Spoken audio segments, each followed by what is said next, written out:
Welcome to Ailey Forward, our virtual season. My name is Matthew Rushing, Associate Artistic Director for the Ailey Company. On tonight's program, you will see the world premiere of Testament, a dance film created and choreographed by Yusha-Marie Sorzano, Clifton Brown, and myself, along with original music composed by Damien Sneed. In this tribute to Revelation's 60th anniversary, you will follow a community of people who change pain into power, lament into hope. It's a celebration of our shared experiences and our oneness in both sorrow and in our joy. Please stay with us after the performance for a conversation about the creative process and inspiration behind Testament. Enjoy.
feel it behind my eyes,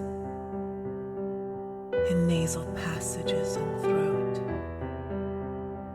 restricted emotions, scared to speak. I feel pain and suffering, pain and suffering. Are they real? Are they real? Burning, rushing memories and emotions. Do I trust my emotions? Remember. Remember. Accepting the chaos, calming the chaos. Accepting the chaos, calming the chaos.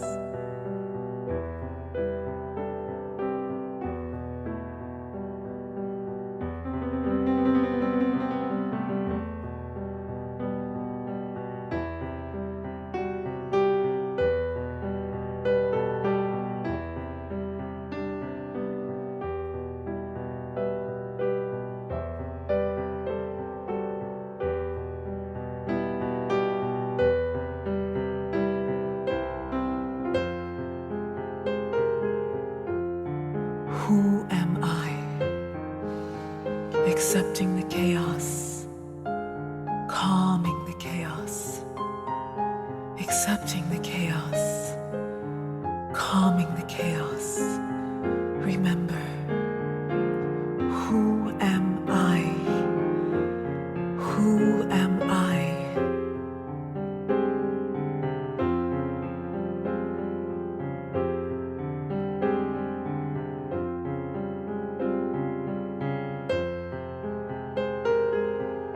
Accepting the chaos, calming the chaos. Accepting the chaos, calming the chaos. I am the good. I am the bad. The student and the teacher living in me.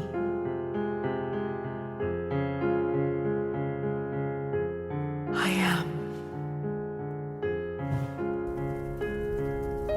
I am.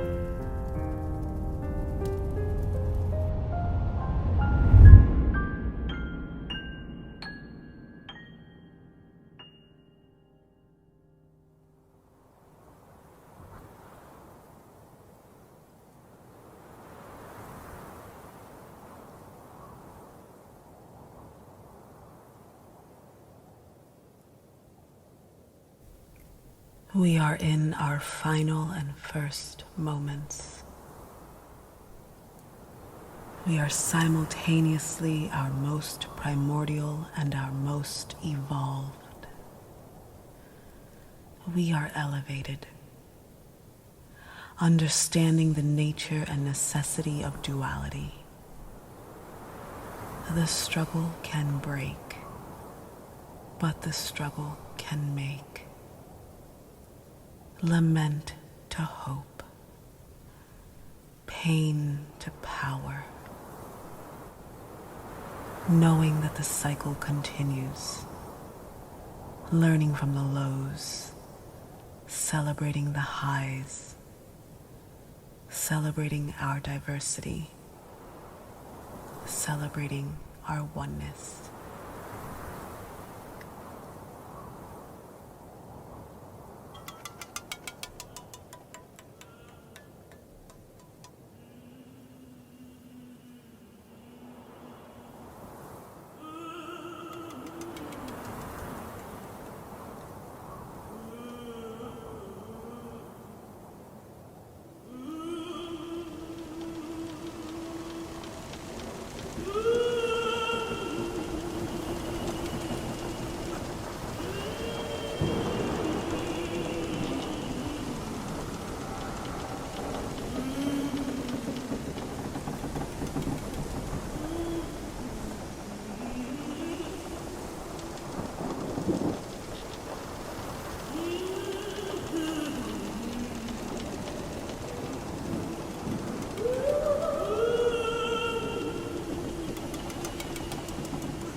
Thank you for joining us for this conversation with some of my most two favorite people. I've had the privilege to work with them in collaborating and creating this dance film Testament, Yusha-Marie Sorzano and Clifton Brown. We just kind of want to come together to talk about what inspired us to create Testament, our collaborative process, and all the challenges. So, welcome, and let's go in, you guys. And by the way, I don't know if you guys know, well, you don't know because I haven't told you. We have named ourselves Team Testament because we've just had this bond and this just kind of synergy that's happened. So, Team Testament, let's dive in. Anybody want to talk about the inspiration? Well, first of all, Matthew, when you had brought up the project and when you said who you were thinking of doing it and when you asked me to do it, and I was kind of in disbelief for an amount of time because it's kind of huge. Paying tribute to Revelations. Yeah, it was a huge process as far as how do you start. Revelations is such an iconic work. I knew I couldn't do it by myself. I sought Miss Jamison as a consultant, and I told her, look, I want to do this piece and I want to collaborate with two other choreographers. You have any suggestions? And Usha was the first name that came out of her mouth. And it was so amazing because I was also thinking about Usha as being part of this process. So it was like a confirmation. So after that, once I brought everybody together, I remember our first call, our first Zoom call.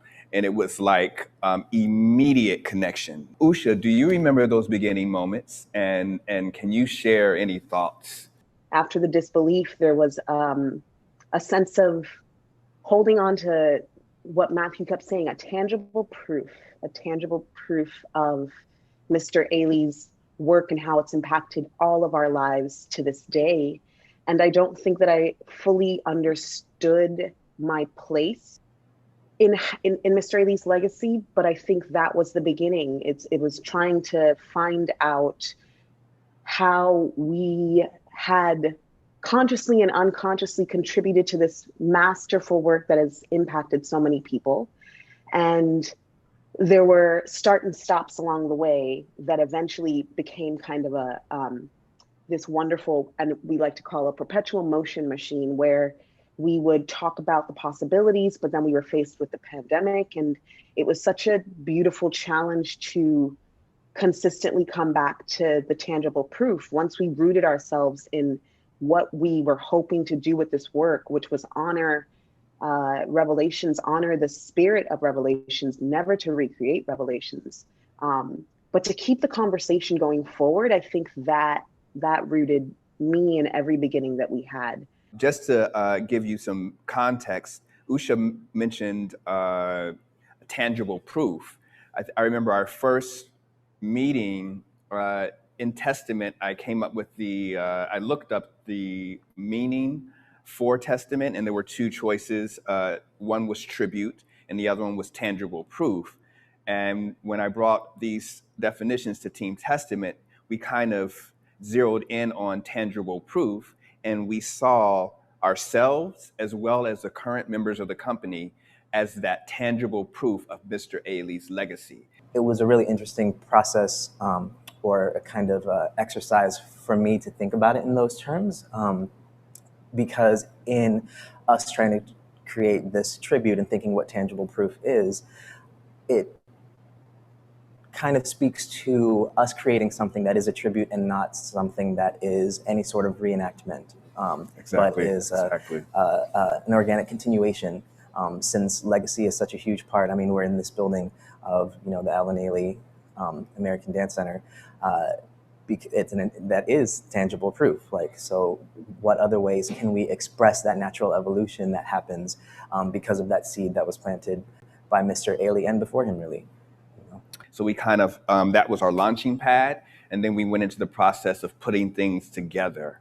Usha, can you talk about our cornerstones and how that came to be? Yes. Well, I think it's important if we talk about the cornerstones, there was a turning point for all of us in this process. There was the tangible proof, and then there was an idea of shared experiences. And this is the beauty of Team Testament, is Clifton came back to us one day and said, I sat down and I watched Revelations again, and I put together all of the shared experiences I've seen in the work. And Matthew and I looked at each other in the Zoom room, of course, and we were both like, well, of course you did. Usha, I will never forget that moment when Clifton came with those shared experiences, because for so long, as an artist within the Ailey organization, you have these interviews and you have the post-performance discussions, and there's always questions about Revelations. What is it about Revelations that's so appealing to so many people? And you find yourself kind of like saying the same things over and over again, you know. But when Clifton came to that Zoom call and broke those shared experiences down, so Clifton, I know you don't have them before you, but if any of them come up, can you kind of bring us into your head? I had processed Revelation so much in how I relate to it, and then also had answers to questions like for Q&As that were kind of universal as far as just generally why Revelations has its universal appeal, but I never really thought about breaking it down in that sense of like, okay, what is universal and what do I particularly relate to, and where do they intersect? And so things like struggle, like rites of passage, like celebration, like wanting of atonement. Like, no one in their lives can say that they haven't experienced those things. They manifest in different ways, of course. Those are the things that I thought made Revelations what it is, among other things, of course, but I feel like that's what gives it its longevity. And it was a really interesting process or a kind of exercise for me to think about it in those terms. That really helped us to like hone in on what it is that makes Revelations so powerful and so universal. And then March, like the tail end of March happened, and this country saw things that I don't think that we will ever unsee. And there was a sharp change for us in terms of George Floyd and the loss of life and the way in which that life was lost. And we all went in, we all had to mourn in our own way. We all had to come to our own realizations. And it was through that I believe the cornerstones were really born. And the cornerstones were a realization that we were in a cycle, and that lament to hope was a part of that cycle. Lamentation, that bringing of your burdens onto or up to a higher power, hoping that something will change. And that's how we got to the hope. And so recognizing that throughout the times, throughout the ages, we as people of color, oppressed people, you know, the tangible proof of those people that came over through transatlantic slave trade, that we were still here, spoke to four cornerstones for us. And that was Exodus, slavery and antebellum, Civil War into civil rights, and then Afrofuturism. So we have our shared experiences. We talked about our cornerstones, which was the foundation of the creation of this piece. Now can we talk about, I guess it was a pivot at one point, changing the ballet into a dance film. We brought in Preston Miller, who is an amazing filmmaker, director, and he also graduated from the BFA Ailey Fordham program. And he's also an extremely close friend of mine, as well as he knows Clifton and Usha, because we all came from the Ailey building. But once we brought in Preston, he was very helpful in us wrapping our heads around dance film, not a piece that will be filmed or a ballet that will be filmed. We wanted to create a dance film. So he took us through this thing called a beat sheet in which we kind of had to flesh out moment to moment to moment, and not only moment to moment, but we had to flesh out the transitions, how we would get from one moment to the other. And we came up with this storyline. Do I dare ask anyone to be able to kind of briefly share what the entire storyline is? It's layered, so forgive us if we need a moment. It's so layered. I think Clifton probably would be able to talk Give it us a through shot. what I think we eventually gave a cheat sheet to the beat sheet. Right. I'll try to do my best at encapsulating it and not getting too detailed with it. Basically, our idea of showing the journey from lament to hope and the cycles of progress that have highs and lows, but the idea that with each cycle, though there's a low point to it, we're always ending up with some more progress than we had before, and then we start again. We ended up pretty linear in our expression of the cycle. So our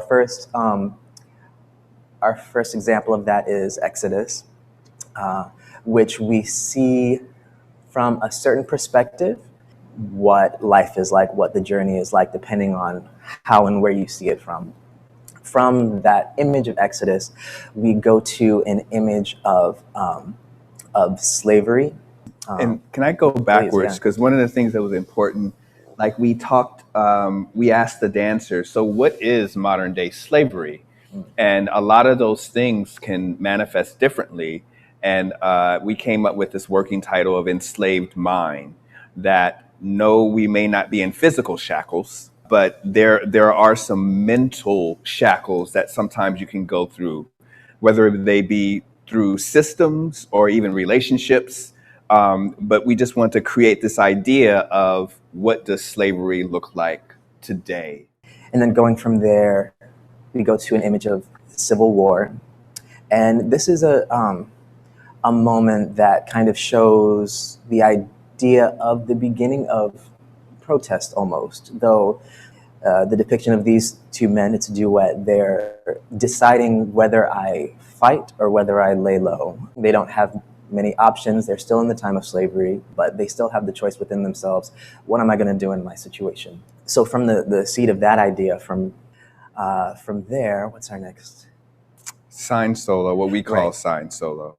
Can we turn this over to Usha? Usha worked closely with Samantha with this solo, and Usha was able to meet this dancer for the first time and create and articulate and bring out things from her that were beautiful, amazing, powerful, all the things. So Usha, can you talk about that process a little bit? Samantha and I both are hearing impaired. And when I spoke to Matthew and Clifton about the idea of how do we show that this person is questioning, don't I, do I lay low? Do I stand up? Do I even believe in this? Who am I? I found that there was an opportunity to go further with othering, and the idea that being hearing impaired, what does it feel like to be othered for the color of your skin and then othered for what is labeled a disability?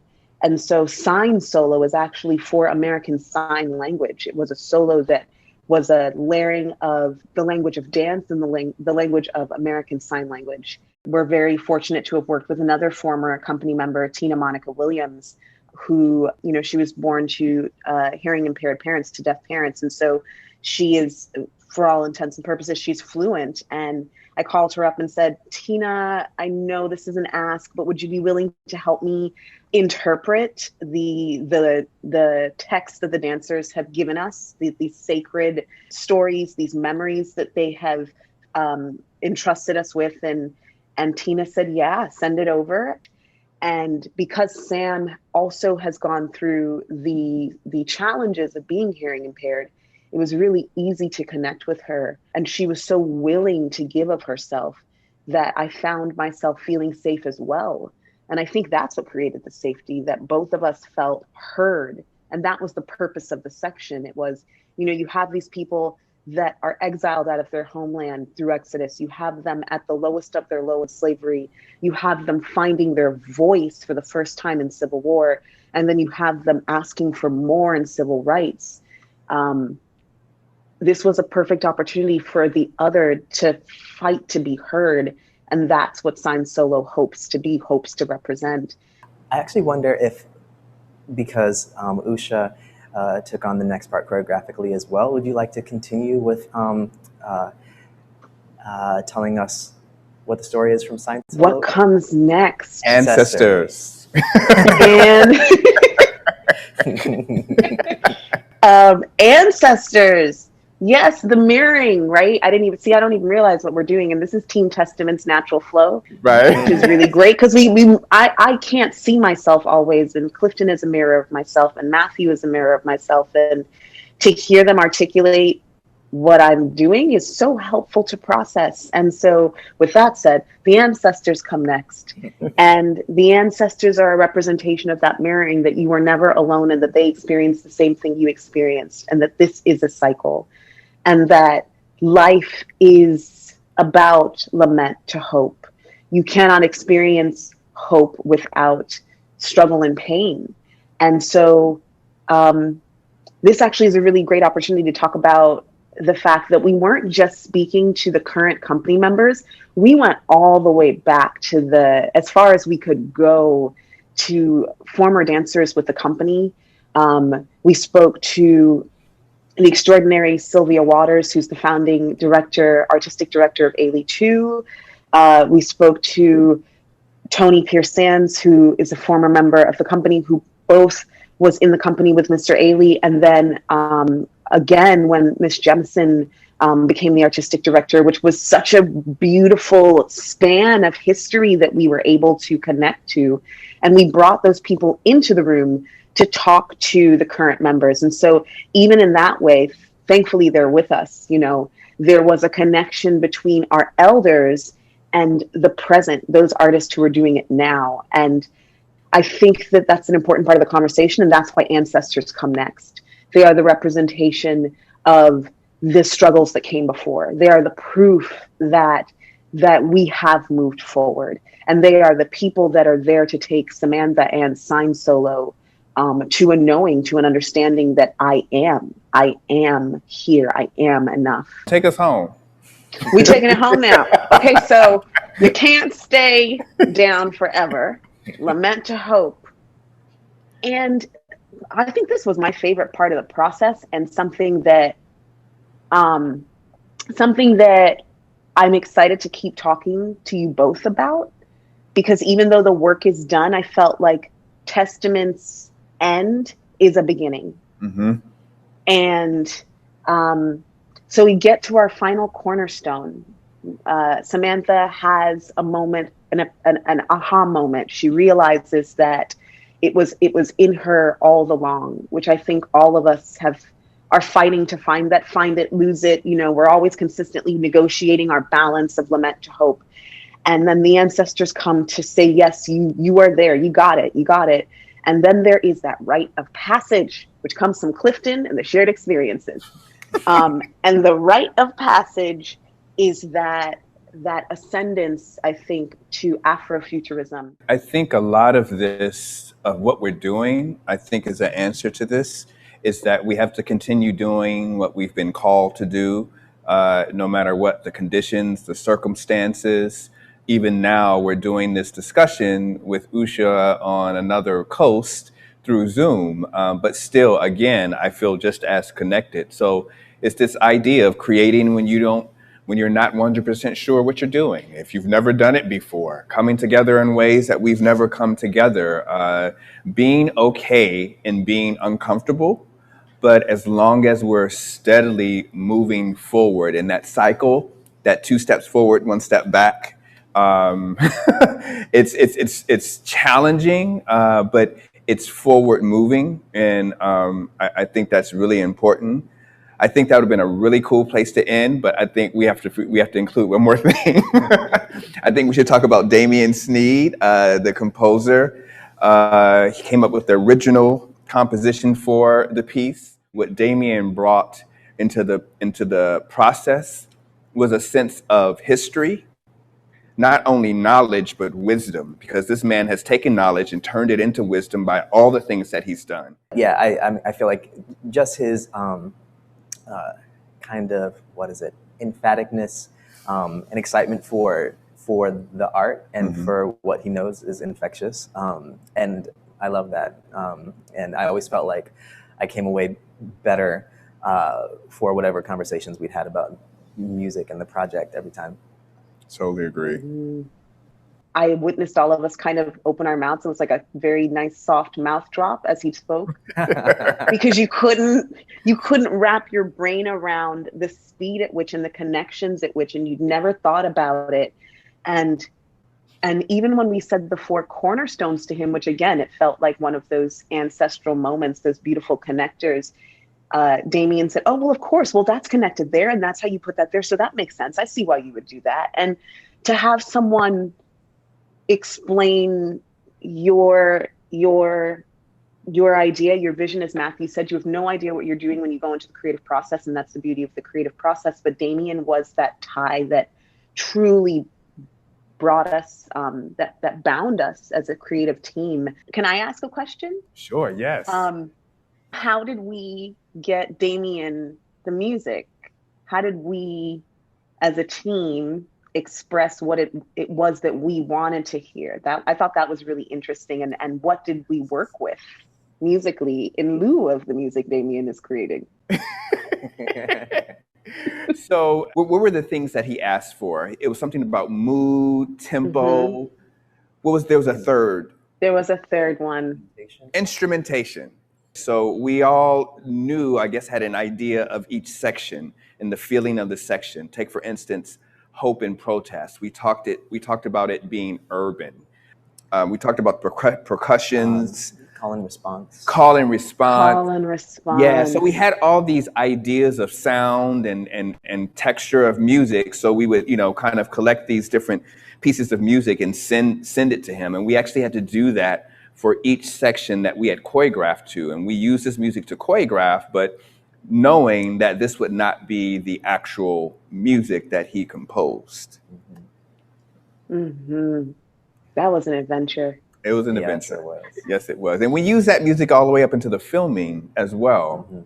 Speaking of filming, what were the challenges for you guys as far as, okay, we had our ideas, we came up with the beat sheet, we got, for the most part, the choreography, which was a challenge within itself.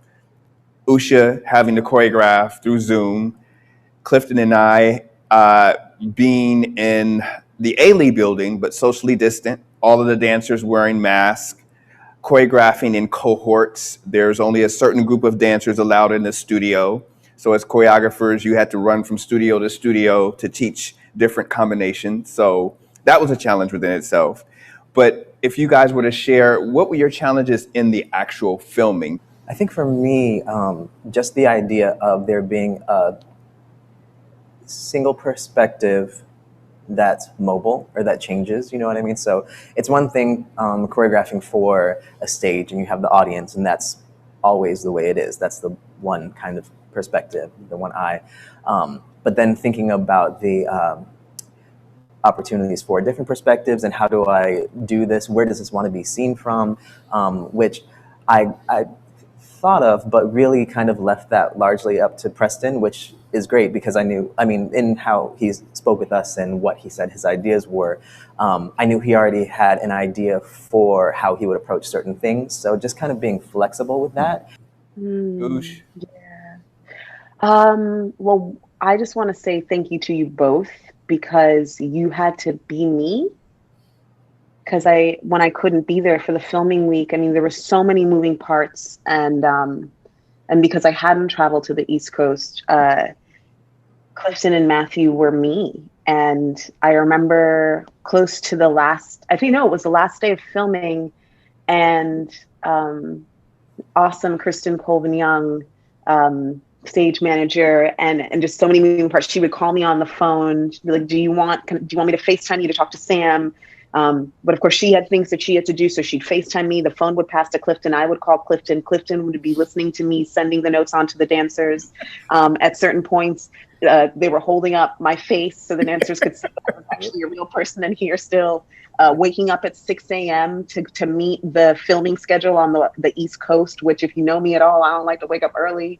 But it was amazing. And I think that the word I would take away from it is trust. And dare I say, from our list of shared experiences, one of the words we did not talk about yet, but this is what I took away from that process, was community. I felt so safe in this community. So when it came time to the filming, I felt like our community had our back. Like, it was like, all right, trust, here we go. It is going to be what it needs to be because the intention of each person in this room is right. And if I can piggyback off of that, as far as community goes, I think this was very important to us in our process in having the dancers contribute what they had, because we, along with all the we were calling them prompts that came from the universal experiences and shared experiences of Revelations, we kind of put those to the dancers and had them share their experiences that Revelations universally conjured. Thank you to the dancers for that, for being selfless in that way and open and willing to share, because that is actually what, when you watch the piece and hear the music that Damien came up with, that's what you're hearing. You're hearing the words of the dancers. No, I just think that's so reflective of, again, our energy, our connection, how it kind of bled over into the company, because throughout the whole process, all I heard was how comfortable they felt within the process, even through the filming. And I just think, I agree with you, Usha. I think the end of Testament is nothing but another beginning. I do feel that in some way or form or fashion, that we will continue the work. I think we all come from the school of we love film, but we are live performers. So I really hope that we can come back together again to create this work so it can be performed live on stage. I think that's what it's meant to be. So just looking forward to that, and thinking this is a good way to kind of wrap this up. I thank you guys both from the bottom of my heart.